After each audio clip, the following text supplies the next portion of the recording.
नमः विष्णुपदाय कृष्णप्रेष्ठाय भूतले श्रीमते भक्तिवेदांत स्वामिनिति नामिने।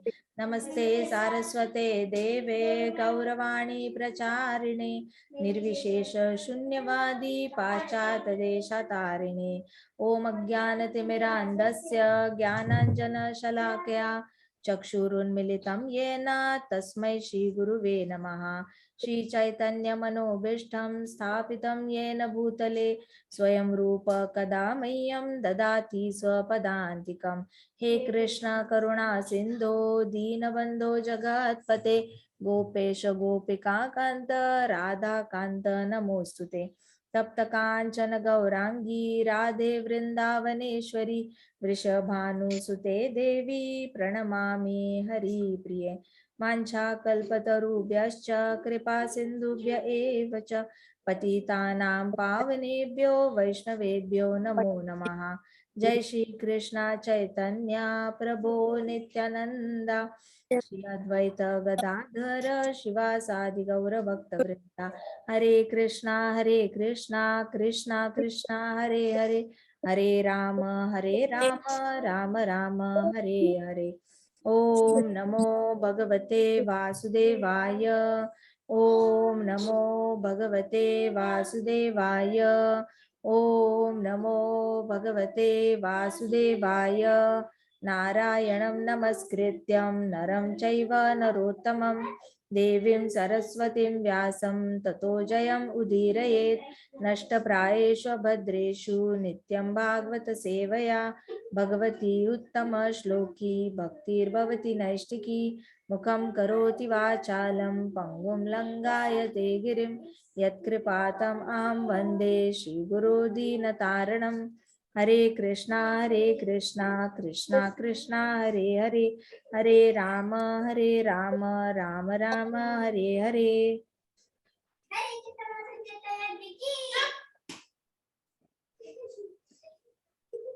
ठीक है, आज हम कथा पढ़ेंगे धेनुकासुर का वध। अब प्रतिदिन कृष्ण अपने भाई बलराम, मित्रों तथा गौओं के साथ वृंदावन में जाते, जो मधुर घास, मधुमक्खियों तथा फूलों और फलों से पूरित था। वहां सदा चिड़िया चहकती रहती थी, स्वच्छ जल के झरने थे तथा सुगंधित वायु बहती रहती थी। तो कृष्णा हर रोज अपने भाई के साथ, बड़े भैया कौन है, दाऊ जी, बलराम जी, उनके साथ अपने दोस्त ग्वाले, जो दोस्त थे, छोटे छोटे ग्वाल बाल थे, उनके साथ जाते थे और गैयों के साथ जाते थे। वहां पे सॉफ्ट सॉफ्ट घास के ऊपर कृष्णा चलते थे। पहले कृष्णा चलते थे, चेक करते थे घास सॉफ्ट है या नहीं, और फिर वहां पे अपने गौओं को चरने के लिए वो एरिया अलाउ करते थे, चरने के लिए वहां पे एक हॉल्ट ले लेते थे। और उस जंगल में जहां पे भी जाते थे वहां पे ढेर सारी मधुमक्खियां तो होती थी। जहां मधुमक्खियां होती है वहां पे क्या होता है सबसे ज्यादा? शहद, हनी होता है, राइट? तो हनी होता है, फूल होता है, वेरी गुड। तो बहुत सारे फ्लावर्स हुआ करते थे वहां पे, फ्रूट्स भी हुआ करते थे और हनी भी हुआ करता था। ऐसे एरिया में कृष्णा हॉल्ट करते थे।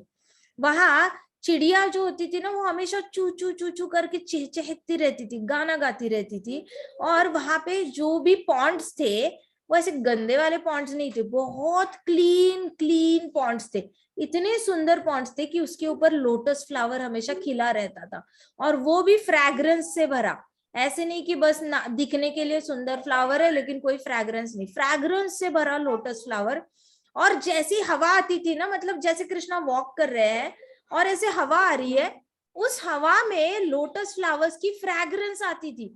तो वॉक करते वक्त ऐसे लगता था जैसे हवा में ऐसे फूलों की फ्रैग्रेंस आ रही है, ऐसी अच्छी अच्छी खुशबू आती थी और वॉक करने में बड़ा मजा आता था।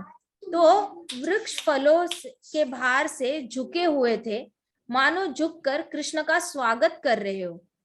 और उनकी इच्छाएं जानकर कृष्णा हंसने लग जाते थे। तो इतने सारे वहां पे ऐसे पेड़ थे, मोटे मोटे पेड़ थे, ठीक है। अब मोटे पेड़ों की ब्रांचेस भी मोटी मोटी होगी ना, पतली ब्रांच है तो झुकने में आसान है, लेकिन मोटी ब्रांच है तो झुकने में आसान है क्या? नहीं है। लेकिन फिर भी जब कृष्णा वॉक करते थे तो वॉक करते वक्त वो मोटी मोटी ब्रांचेस भी ऐसे झुक जाती थी। झुक जाती थी और उनके ऊपर जो फूल लगे होते थे ना, वो ऐसे ऐसे ऐसे हिलाकर नीचे गिरा देती थी। तो कृष्णा वॉक करने से पहले वो ब्रांचेस अपने फूलों का गालीचा बना देती थी, कार्पेट बना देती थी, ताकि कृष्णा के पाँव जो है वो जमीन पे ना रहे, वो हमेशा फ्लावर के बेड पे वॉक करते रहे कृष्णा, फ्लावर कारपेट पे। सो दैट वाज द सेवा। बड़े बड़े वृक्ष कृष्णा की सेवा ऐसे करते थे, अपने फूलों के कारपेट बना देते थे, ऐसे ऐसे गिरा देंगे, खुद ही अपनी ब्रांच लोअर डाउन करेंगे। इसलिए कहते हैं कुछ लोग कि हमें तो वैकुंठ में पेड़ बनने का मौका भी दिया ना कृष्णा ने तो भी चलेगा, हम पेड़ बन के भी कृष्णा की सेवा करने को तैयार है। जो भी फूल आएंगे ना, हम ऐसे झुकेंगे और ऐसे ऐसे सारे फूल बिछाएंगे और कृष्णा उस पे वॉक करेंगे ना। कृष्णा के पाँव को अगर नीचे का पत्थर भी नहीं लगा ना, छोटा सा कांटा भी नहीं लगा, थोड़ा सा, मतलब कृष्णा के पाँव इतने सॉफ्ट होते हैं, आई टेल यू।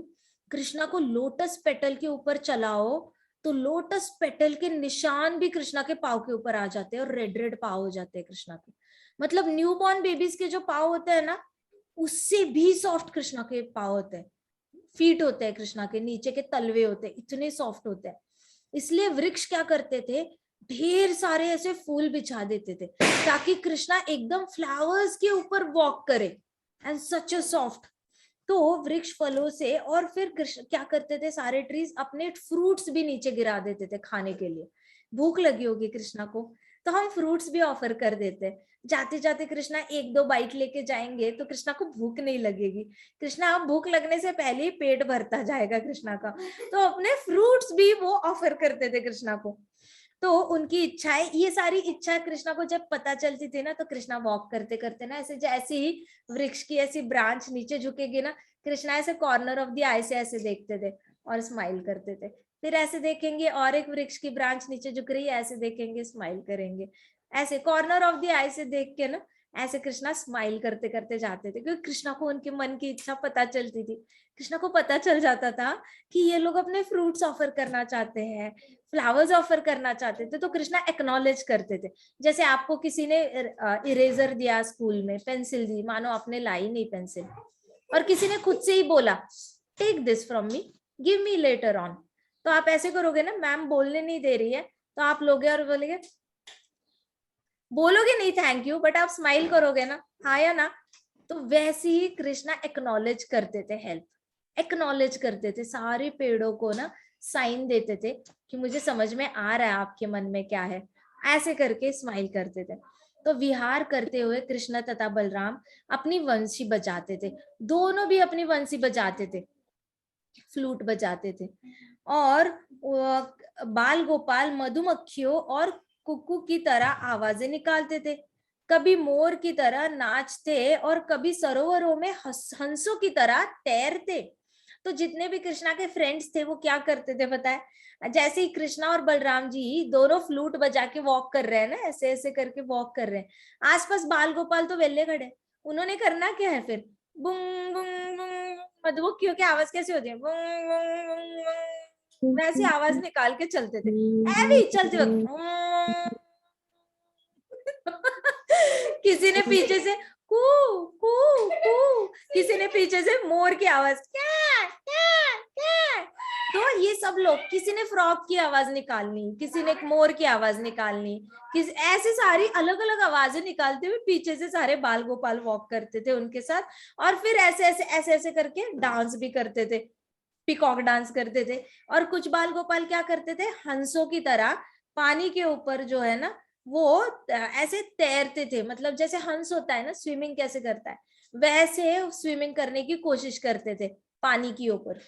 तो कृष्ण भी मोर की भांति अपनी गर्दन हिलाते थे। कृष्णा जब बांसुरी बजाते थे तो कैसे मोर की भांति अपनी ऐसी गर्दन हिलाते थे। तो कृष्णा अपनी मोर के जैसे अपनी गर्दन हिलाते थे और नाचने का स्वांग भी करते थे। तो कृष्णा नाचने का मतलब डांस करने जैसा डांस भी करने लग जाते थे, डांस करने की एक्टिंग भी करते थे, मानो मोर की तरह ऐसे ऐसे, फिर ऐसे ऐसे होंगे, फिर ऐसे ऐसे होंगे, फिर ऐसे ऐसे होंगे, मोर की तरह आगे पीछे भी करेंगे, लेफ्ट राइट भी करेंगे। तो कृष्णा डांस करते करते बांसुरी बजाते बजाते जाते थे और सबको हंसाते थे कृष्णा। गौवे कृष्ण की ओर देखती, और जब कृष्ण उनका नाम लेकर पुकारते तो वो प्रसन्नता से रंभाती। गायों का जैसे ही नाम लेते थे ना कृष्णा, तो वो बड़ी हैप्पीली मो ऐसे करके रंभाती थी वो। तो कभी कभी बालक शेर तथा चीतों की आवाजें निकालते और भयभीत दुर्बल जानवरों की तरह इधर उधर भागते। कुछ कुछ बच्चे क्या करते थे ना, शेर की आवाज निकालते थे, ऐसे जोर से आवाज निकालते थे शेर की तरह। और जैसे ही वो शेर की तरह आवाज निकालते थे ना, तो बाकी कुछ कुछ रैबिट्स होते थे, हिरन होते थे, उनको नहीं पता होता था कि ये बच्चे ही शेर की आवाज निकाल रहे थे। उनको लगता था एक्चुअल में शेर आ गया। तो सारे जितने भी वीक जानवर होते थे ना, वो ध ध ध ध ध करके इधर उधर भागने लग जाते थे। रैबिट अपने होल में चला जाता था, हिरन जहां पे भी है वहां पे टंग करके जंप करेगा, और कहीं ना कहीं जंप जंप जंप जंप करके ऐसे बाउंस करके जंप करता है ना हिरन, तो बाउंस करके ऐसे ऐसे अलग अलग जगह पे जाके भाग जाते थे सारे। तो जब भी थक जाते थे तो बैठ जाते थे, सब लोग थक भी जाते थे, बैठ जाते थे, और बलराम अपना सिर किसी बालक की गोदी में रख देते थे। बलराम जी क्या करते थे, किसी और दोस्त के गोदी में ऐसे सर रख के लेट जाते थे। और फिर कृष्णा क्या करते थे, बलराम जी थक गए इसलिए बलराम जी के पाव के यहाँ पे बैठते थे कृष्णा, और उनके पाव दबाते थे। सोचो कृष्णा कितने हम्बल है। Krishna is supreme personality of godhead, वो पूर्ण पुरुषोत्तम भगवान है। Everything comes out of Krishna. Krishna doesn't come out of anything, इतना याद रखना। कृष्णा किसी भी चीज से बाहर नहीं निकलते। कृष्णा थे, है और हमेशा रहेंगे। सारी जितने भी ब्रह्मांड है, जितने भी वैकुंठ है, गोलोक है, जितने भी एक्सपांशन है कृष्णा के, सब कृष्णा से निकलते हैं। हमारे ये मटेरियल वर्ल्ड कृष्णा से निकलता है। तो Krishna is source of everything, अहम सर्वस्य प्रभवो। कृष्णा कहते हैं मेरे अंदर से ही सबकी उत्पत्ति होती है। और वो कृष्ण भगवान इतने विनम्र है, अनलिमिटेड अनलिमिटेड विनम्र है, कि वो अपने बड़े भाई के पांव दबा रहे हैं जब बलराम जी रेस्ट कर रहे हैं। तो सोचो कितनी विनम्रता है। विनम्रता, humility is the only one thing that can help you win the hearts. बिना विनम्रता के आप किसी का भी दिल कभी जीत ही नहीं सकते। विनम्रता एक ही ऐसा ऐसा गुण है जो भक्त के पास होता है, मानो डायमंड से भी महंगा गुण है। डायमंड भी उसके सामने कुछ नहीं। इतना इतना इम्पोर्टेंट गुण जो एक डिवोटी में होना चाहिए वो है विनम्रता। और वो विनम्रता कृष्ण भगवान में अनलिमिटेड है। तो हमने हमेशा कृष्ण भगवान को प्रे करना है, कृष्ण भगवान हेल्प मी बिकम विनम्र, help me become humble, help me become humble. Humble का मतलब क्या होता है, हम सबको जीवात्मा की तरह देखते हैं, और किसी को भी हम सुपीरियर नहीं देखते ना इंफीरियर देखते। हम किसी को भी बहुत ऊपर नहीं देखते ना नीचे देखते। हमारी विनम्रता की व्याख्या होती है कि मैं जीवात्मा हूं और मेरा एक ही काम है कृष्ण की सेवा करना। इसको रियल ह्यूमिलिटी कहते हैं। ठीक है।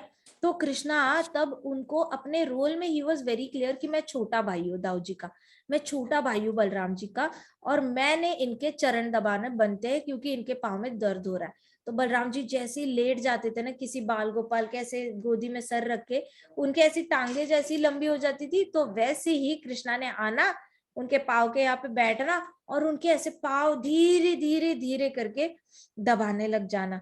और फिर वो क्या करते थे कृष्णा, उनके पाँव दबाते दबाते बलराम जी की थकान दूर करते थे।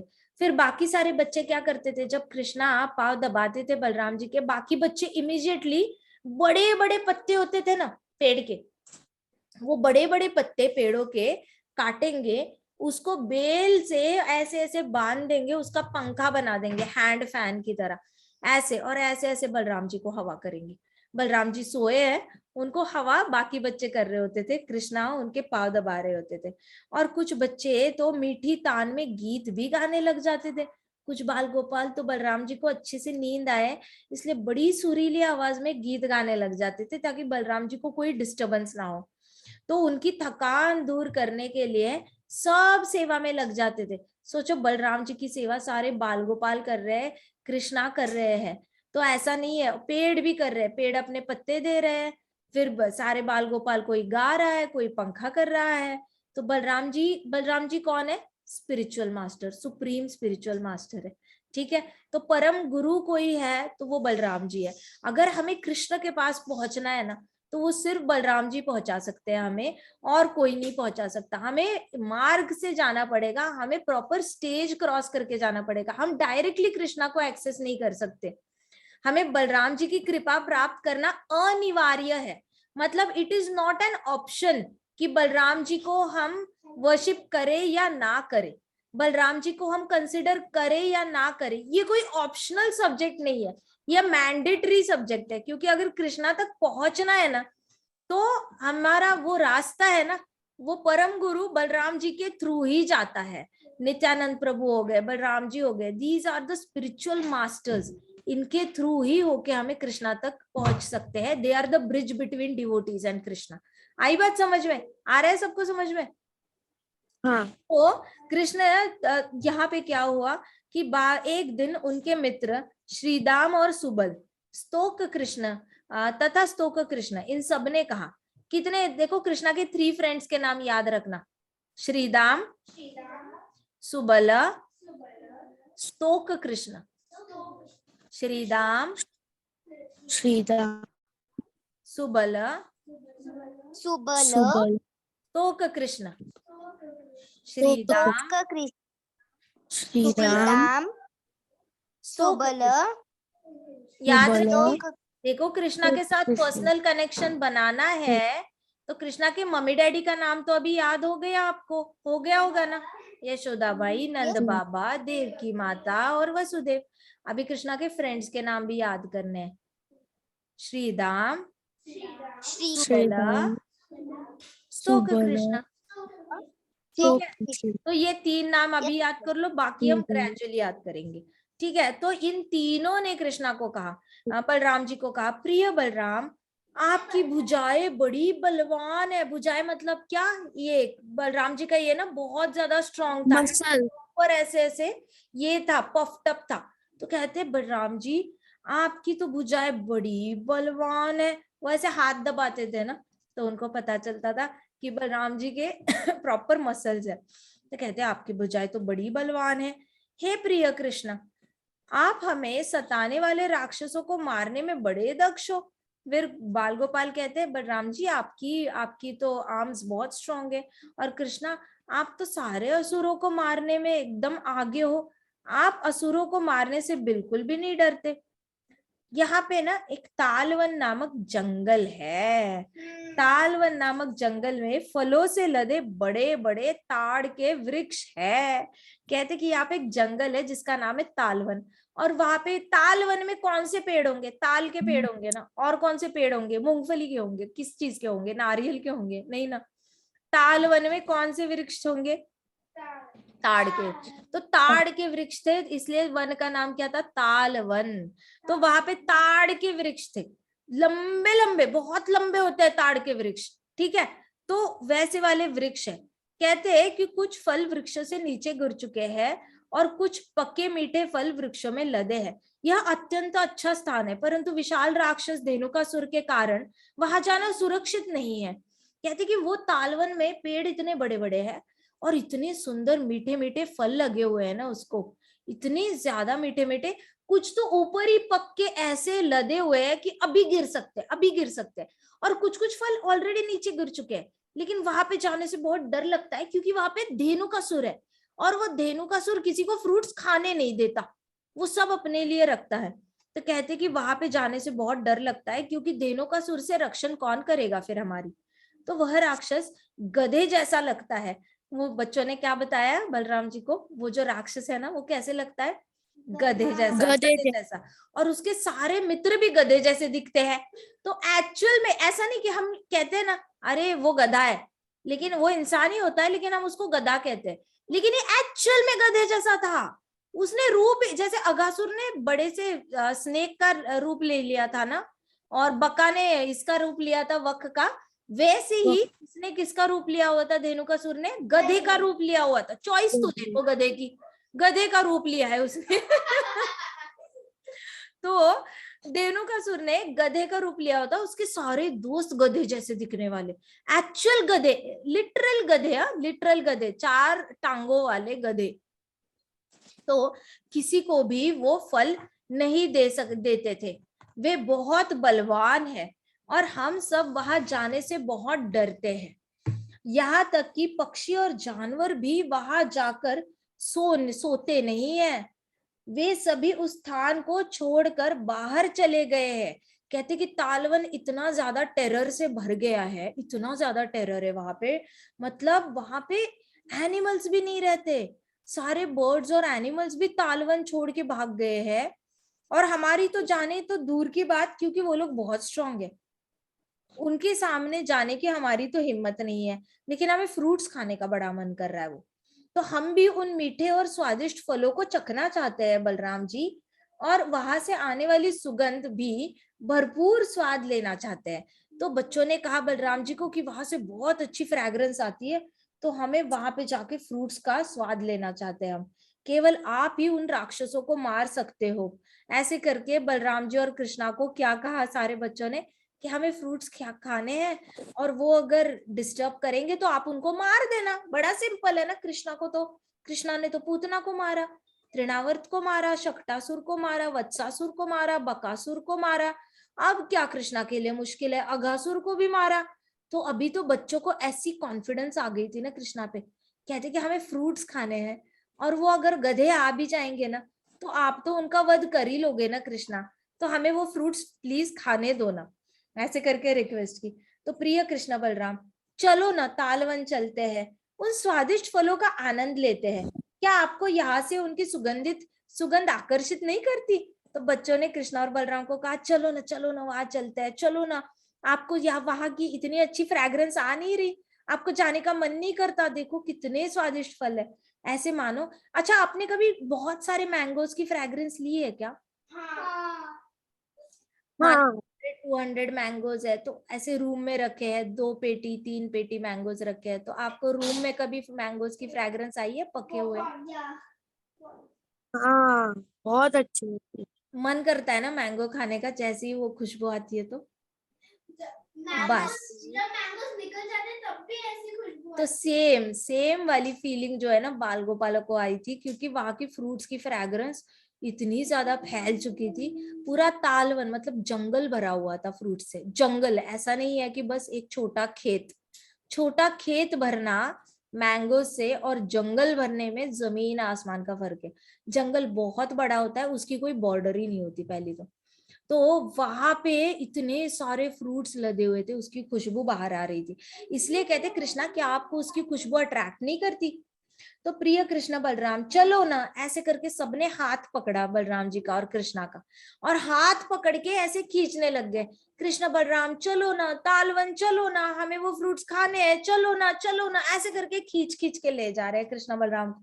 तो अपने मित्रों को प्रसन्न करने के लिए कृष्ण और बलराम ने तालवन में प्रवेश कर ही लिया। जैसे ही कृष्ण बलराम ने देखा कि सब बच्चे आग्रह कर रहे, दोनों ने एंटर किया तालवन में। वहां जाके बलराम जी ने अपनी मजबूत भुजाओं से पेड़ों को जोर जोर से हिलाने लगे। अब बलराम जी को पता था कि अंदर धेनुकासुर है, धेनुकासुर के गधे दोस्त भी है, एक बड़ा गधा है और बड़े गधे के छोटे छोटे दोस्त गधे हैं। तो बलराम जी को ये सब पता था, तो बलराम जी ने जाते ही अच्छा खासा पंगा ले लिया। बलराम जी चाहते थे कि ये सारे राक्षस भाग के बाहर आ जाए, इनके साथ निपट लो, इनको अच्छे से सबक सिखा लो, फिर बैठ के आराम से फ्रूट खा पाएंगे। पहली खाया तो डर डर के खाना पड़ेगा, खाया ना, पहली खाया तो डर डर के खाना पड़ेगा ना, पता नहीं कब असुर आ जाएगा, कब असुर आ जाएगा, आएगा क्या होगा, पीछे से अटैक करेगा, आगे से अटैक करेगा, मारेगा, सर पे मारेगा, क्या करेगा, कोई आइडिया नहीं था। इसलिए बलराम जी ने क्या किया, जाते ही अपनी मजबूत भुजाएं, ये जो इतना स्ट्रांग था ना बलराम जी का, ऐसे मजबूत भुजाओं से ऐसे पेड़ पकड़ा और जोर जोर से ऐसे ऐसे ऐसे ऐसे करके बलराम जी ने पेड़ों को हिलाया।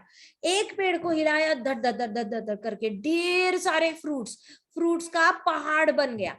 फिर बलराम जी दूसरे पेड़ के पास गए, उन्होंने वो भी पेड़ ऐसे जोर जोर से हिलाया, और वो पेड़ कोई शॉर्ट हाइट का नहीं था, बहुत लंबी हाइट के होते थे। बलराम जी जोर जोर से हिलाते, वहां पे माउंटेन जितने फ्रूट्स नीचे गिर जाते, लिटरली एक माउंटेन, मतलब एक बच्चे की हाइट होती है ना, 5 साल से 10 साल का बच्चा होता है, उसकी जितनी हाइट है ना, उस हाइट का माउंटेन बन के उतने सारे फल वहां पे नीचे गिर जाते थे उसी पेड़ के। तो बलराम जी ने एक एक करके ट्रीज हिलाना शुरू किया। अब जैसे ही वो फ्रूट्स नीचे गिरने लगे ना, आवाजें आने लगी और बाकी बच्चे भी शोर मचाने लग गए, जय हो बलराम जी, जय हो, बहुत स्वादिष्ट फल है, बहुत स्वादिष्ट फल है, ऐसे करके सब लोग ऐसे मुंह से खा रहे, सारा उसका जूस यहाँ से ऐसे गिर रहा है, लेकिन बड़े हैप्पीली खा रहे हैं, उनको पता है बलराम जी हैंडल कर लेंगे। तो ये सारे जोर जोर से हिलाने पर इतने सारे पके हुए फल धरती पे गिर पड़े। धेनुकासुर ने, जो वहां पे गधे के रूप में रहता था, उसने आवाज सुनी, फलों के गिरने की। क्या सुनी? आवाज। आवाज सुनी। जैसे ही आवाज सुनी, धेनुकासुर के कान कैसे हो गए? क्यों? अलर्ट हो गए। गधे के कान कैसे होते हैं? नॉर्मली ऐसे होता है ना, फिर ऐसे हो गए, कहाँ से आवाज आ रही, कहाँ से आवाज आ रही ऐसे करके धेनुकासुर के कान एकदम सीधे हो गए और वो डिटेक्टर जैसे। उधर देखने लग गया कि ये कैसी आवाज आ रही है। फिर उसने वो सारी धरती को हिलता हुआ देखा।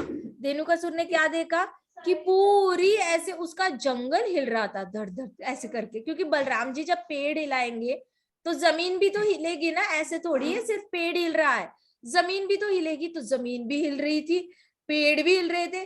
धेनुकासुर ने ऐसे देखा पेड़ हिल रहे हैं, फिर नीचे देखा जमीन हिल रही है, जमीन हिल रही है तो कौन हिल रहा था? धेनुकासुर भी हिल रहा था, मानो वहां पे भूकंप आ गया हो, अर्थक्वेक आ गया हो। तो धेनुकासुर को इतना गुस्सा आया, उसने देखा कि सारे फल नीचे बिखरे बिखरे हुए हैं, उसको दिखाई दिया कि फल बिखर रहे हैं, पूरे नीचे गिरे हुए हैं। तो उसने क्या किया, दौड़ते हुए आया, उसकी नाक से ना उसने जोर से गर्म हवा छोड़ी। सबसे पहले तो गर्म हवा छोड़ने का मतलब नाक से क्या होता है? बहुत गुस्सा आना।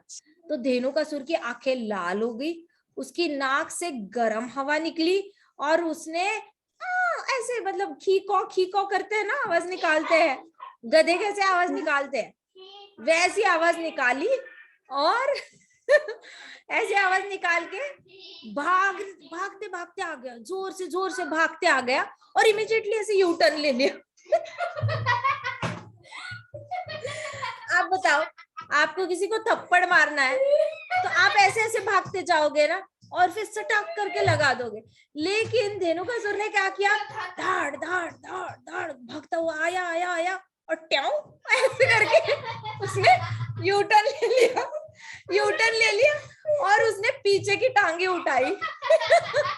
दोनों पीछे की टांगे उठाकर उसने बलराम जी की छाती पे मारने की कोशिश करी।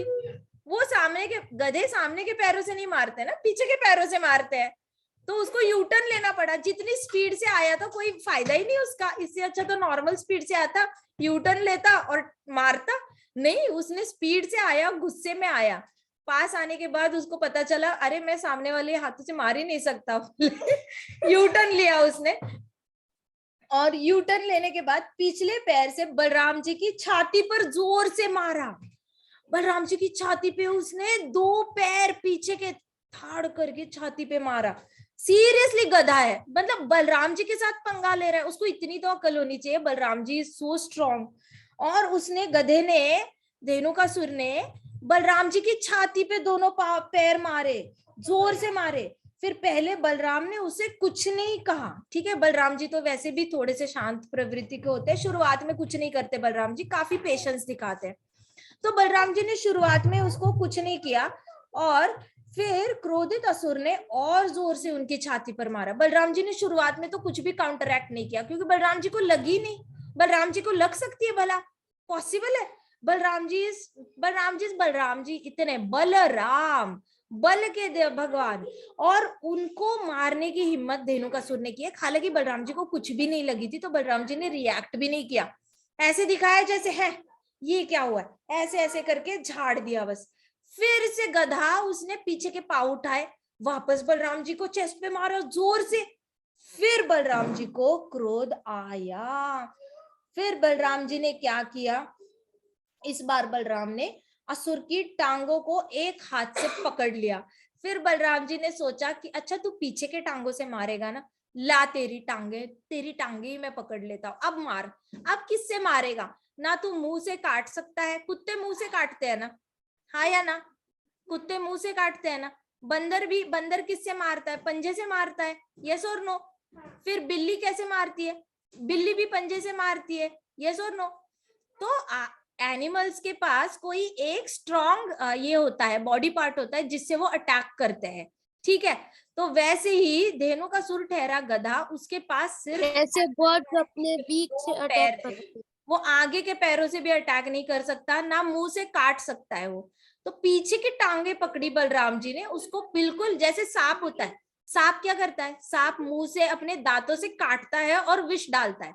सांप और ज्यादा दूसरा कोई बॉडी पार्ट यूज करके हमें हार्म नहीं कर सकता। अजगर होगा तो अलग बात है, अजगर ऐसे गोल गोल टाइट घुमा घुमा के हमारी हड्डियों का कचुम्बर बना देगा और मार डालेगा। लेकिन सांप क्या करता है? सांप तो अपना विष यूज करेगा ना, टीथ का। अगर सांप के सोचो दांत ही निकाल दिए किसने, तो वो तो पॉइजनलेस हो गया, वो तो कुछ कर ही नहीं सकता, वो तो बूढ़ा था, क्या करेगा वो, कैसे काटेगा? सांप नहीं काट सकता। तो वैसे ही धेनुकासुर के टांगे जो थी ना, उसमें स्ट्रेंथ थी, गधों के पीछे की टांगों के पास बहुत स्ट्रेंथ होती है। तो उसने दूसरी बार अटैक किया, वैसे ही बलराम जी ने दोनों टांगे उसकी जोर से पकड़ ली। उन्होंने असुर को फिर उठाया, पकड़कर बार बार चारों ओर घुमाया, ऐसे ऐसे करके 1 2 3 4 ऐसे करके चारों ओर घुमाया। और बलराम जी खुद भी घूम रहे थे, ऐसा नहीं कि हाथ में लेके बस ऐसे ऐसे ऐसे। तो वत्सासुर को घुमाया था कृष्णा ने, ठीक है? वत्सासुर की पूंछ भी पकड़ी थी और टांगे भी पकड़ी थी और ऐसे ऐसे घुमाया था। लेकिन बलराम जी घूम कैसे रहे थे? खुद भी घूम रहे थे, ऐसे ऐसे करके खुद घूमे जा रहे थे और धेनुकासुर को भी घुमा रहे थे। तो धेनुकासुर, हाँ एग्जैक्टली, ऐसे ऐसे करके, हाँ जी, बस बस बिल्कुल सही। तो ऐसे ऐसे गोल गोल गोल गोल करके ऐसे ऐसे गोल गोल घूमेंगे, पीछे से ऐसे आएंगे, गोल गोल गोल गोल घूमेंगे। तो सोचो धेनुकासुर की क्या हालत हुई होगी। धेनुकासुर ऐसे ऐसे, धेनुकासुर चारों ओर से ऐसे ऐसे गोल गोल हुआ होगा, चक्कर चक्कर आ गए होंगे। तो उन्होंने, बलराम जी ने चारों ओर से उसको, और फिर बलराम जी ने जोर से घुमाया और जुप करके ऊपर फेंका। माता जी, इतने ऊपर फेंका कि वो जो ताड़ वृक्ष था ना, इतना टॉल, उसमें जाके धेनुकासुर गिर गया दूसरे तो वहां पे वो ऊपर ही लटक के ऊपर ऊपर लटक गया। और फिर वहां से वो जब ताड़ की जो ब्रांच टूटी उसके वजन से, नीचे गिरा धड़ाम करके। ऑन द स्पॉट चारों दिशाओं में उसकी 4 टांगे, 1 2 3 4, और मुंह ऐसा ऐसा करके Dhenukasur on the spot, he was dead, on the spot मर गया। फिर अभी धेनुकासुर को देखकर, धेनुकासुर अब बॉस पे अटैक हो रहा है, तो उनके सारे फ्रेंड्स थोड़ी ना चुपचाप बैठेंगे। फिर क्या किया, सारे जो छोटे मोटे धेनुकासुर के अंडर जो काम करने वाले असुर थे ना, सारे गधे, वो भागते हुए आए, खी खौ खी खौ खी खौ खी खौ खी खौ करके। सब दौड़ते दौड़ते आते, यू टर्न लेते और सब लोग दौड़ते दौड़ते आते और ऐसे यू टर्न लेते और पीछे की टांगों को मारने की कोशिश करते बलराम जी को और कृष्णा को। फिर कृष्णा ने और बलराम जी ने करना क्या, सबको पकड़ना, गोल गोल गोल गोल घुमाना, ऊपर फेंकना, गोल गोल गोल गोल घुमाना, ऊपर फेंकना। फिर क्या हुआ, एक गधा जैसे ही एक पेड़ पे गिरता था, दूसरा गधा दूसरे पेड़ पे, फिर वो पेड़ का वजन दूसरे पेड़ पे, इस पेड़ का वजन इस पेड़ पे ऐसे करके सारे पेड़ ताड़ ताड़ ताड़ ताड़ ताड़ ताड़ ताड़ ताड़ करके गिर गए, क्योंकि सारे पेड़ों पे गधों का वजन एक्स्ट्रा हो गया था। सारी पेड़ों की ऐसी लाइन लग गई और देखते देखते तालवन का जंगल जो वृक्ष थे ना, जिसमें इतनी बड़ी धेनुकासुर की आर्मी को कृष्णा ने और बलराम ने मारा था, वो सारे पेड़ एक दूसरे के ऊपर गिर के ऐसी पूरी नीचे देखा जाए ना तो क्रिमेटरी बन गई थी सारी गधों की, सारे गधों की बॉडीज, डेड बॉडीज गिरी हुई थी वहां पे। तो एक एक करके सारे पेड़ भी गिर गए और धेनुकासुर भी गिर गया, धेनुकासुर की सारी फौज भी गिर गई, सारे असुर मर गए। तब धेनुकासुर को सभी मित्र भागते हुए आ गए। धेनुकासुर के सारे फिर वहां पे और मित्र थे, वो भी भागते हुए आए और उनको भी, अरे हिल रहा है, उनको भी कृष्ण बलराम जी ने क्या किया, सबको गोल गोल घुमा के सेम स्टाइल में मारा। फिर विभिन्न रंगों के मरे हुए गधे आकाश में रंग बिरंगी बादलों की तरह, तो कुछ कुछ पेड़ नीचे नहीं गिरे थे ना, तो तो ये सारे गधों के कलर्स भी अलग अलग थे, कलरफुल गधे थे, हो ऐसे नहीं थे ग्रेश ग्रेश ब्लैक माता जी ब्राउनिश ब्राउनिश। ऑरेंज कलर भी, ऑरेंज भी ऑरेंज था, कलर के ब्लू भी भी गधे। था, सियान भी था, पिंक भी था, कलरफुल गधे थे ये। कुछ कुछ गधे ऊपर लटके थे ना, वो छोटी साइज में थे, स्किन कलर के भी होंगे। तो ये सारे ऊपर के पेड़ों पे लटके हुए थे, ऊपर के पेड़ों पे लटके हुए थे, और वहां पे ऐसे लग रहा था मानो रेनबो बन गया हो गधों का। हवा में ऐसे लग रहा था कलरफुल क्लाउड्स है, क्योंकि कुछ कुछ पेड़ तो नीचे गिरे नहीं। बाद में जो फौज आई थी वो उससे भी जूनियर फौज थी, मतलब पहले धेनुकासुर आया, उसके बाद बड़े बड़े गधे आए, धेनुकासुर से थोड़े कम हाइट वाले बड़े गधे आए, उसके बाद पोनीज आ गए, छोटे छोटे ऐसे पोनी, मतलब पोनी के हाइट वाले गधे आ गए, छोटे और जूनियर गधे आ गए। अब वो ऊपर जब फेंके तब पेड़ गिरे नहीं, क्योंकि उनका वजन इतना ज्यादा नहीं था, तो ऐसे लगा जैसे क्लाउड्स, कलरफुल क्लाउड्स है आकाश में तो तैरने लग गए। यह देखकर देवतागणों को तो टॉप व्यू से फ्री की मूवी टिकट मिल गई, मानो ऊपर से फ्री शो देवतागणों को मिल रहा था। उन्होंने ऊपर से देखा और कृष्ण और बलराम जी पे सबने ऐसे फूलों की वर्षा करना शुरू कर दिया कि जय हो जय हो जय हो करके जोर जोर से उन्होंने नारे लगाए और दुदुम्बिया बजाई, मतलब अलग अलग म्यूजिकल इंस्ट्रूमेंट बजाए, ऐसे पा करके बजाते हैं ना, वो अलग अलग म्यूजिकल इंस्ट्रूमेंट बजा के कृष्ण बलराम की वो तारीफें करने लगे, स्तुतियां गाने लगे कि आज तक जितने भी कृष्ण बलराम ने जितने भी असुरों को मारा था ना, सारे असुरों का नाम लेकर सारी लीलाओं की स्तुति गान सारे देवता लोगों ने करना शुरू किया। फिर धेनुकासुर के वध के कुछ दिन बाद लोग फिर तालवन जाकर फिर पके हुए फल एकत्रित करने लगे, खाने लगे, आनंद लेने लग गए।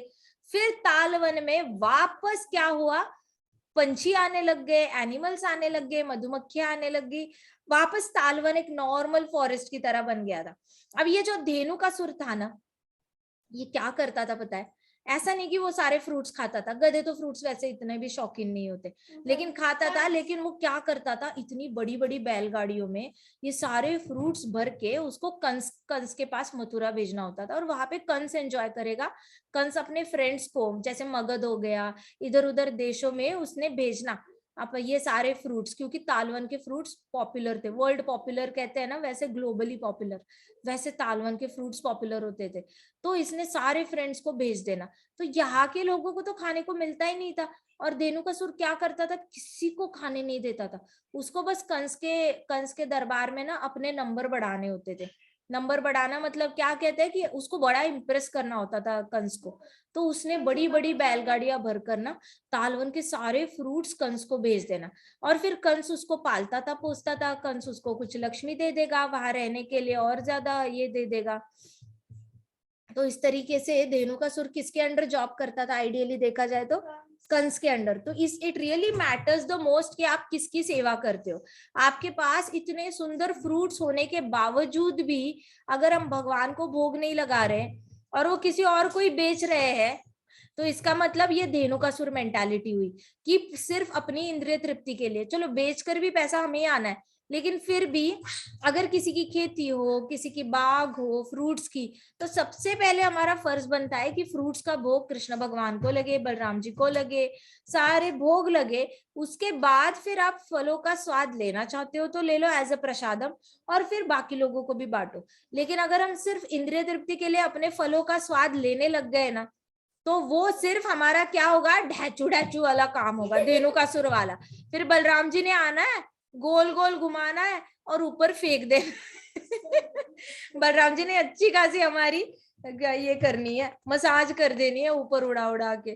ठीक है, तो आज की कथा हम यहीं पे समाप्त करते हैं, कल हम दूसरी कथा करेंगे। हाँ, ग्रंथराज श्रीमद् भागवतम की जय, श्रील प्रभुपाद की जय, श्री श्री राधा श्याम सुंदर की जय, श्री श्री बलराम की, वृंदावन की जय, जय छोटे भक्तों की जय, ना बोलने वालों की हरे कृष्णा जय कृष्णा हरे हरे, हरे राम राम राम हरे हरे, हरे कृष्णा महासंकीर्तन की जय।